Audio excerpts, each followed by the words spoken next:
सिने star Pramod प्रेमी यादव जी का शानदार आगमन, जिन्हें दुनिया आज भोजपुरिया किंग डॉन्ग कह रही है।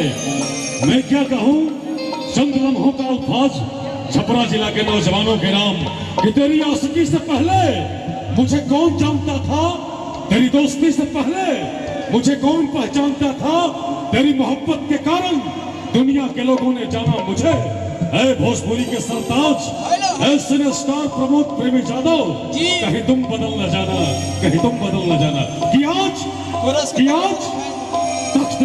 तख्त दिया है माँ ने तेरे को, ताज भी देगी।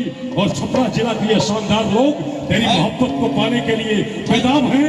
एक जोरदार तालियां बजाकर अपने सिने स्टार का कीजिए दमदार स्वागत प्रमोद प्रेमी यादव जी। और आज वर्ल्ड भोजपुरी में जुगल गायकी में प्रमोद प्रेमी यादव जी के साथ एक तो नहीं बल्कि कई एक गीत को सुपर डुपर हिट आवाज देने वाली शिल्पीराज जी का मैं हार्दिक स्वागत इस मंच पर करना चाहता हूँ। शिल्पीराज जी का शानदार आगमन इस मंच पे हो। हरदी भैया के कार्यकर्ताओं से निवेदन है कि आप फिल्म बना करते हुए उसमें बेहतरीन कलाकार को मंच तक लाए। तब तक करते हैं खूबसूरत शुरुआत। आइए एक बेस बंद कर बाबू, ट्रेबल दे पहले माइक के सीटी बढ़िया गलातना भारत स्तर के साउंड लागल बा। देखिए तो हेलो हेलो बेस एक कम कर ट्रेबल दे।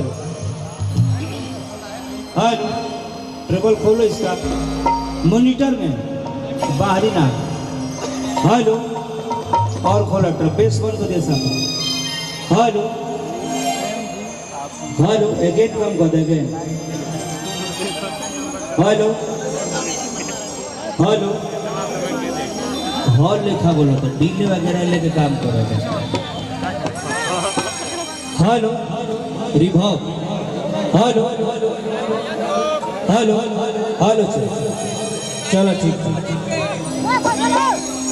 सबके भाई ठीक है भैया।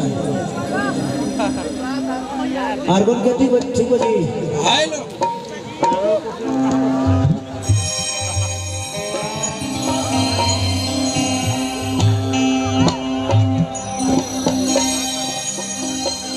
चलिए आई सबसे पहले आप सब तमाम भोजपुरिया भैया लोग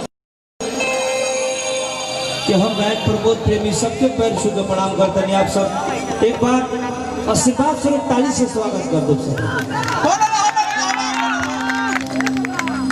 चलिए आज ही अपन घरे कार्यक्रम बा और गावे के मूड में तो हम आई ना रहने। कल कीर्तन आके गौले बनी बड़े भैया कृष्णा बेदर्दी जी भाई हमरे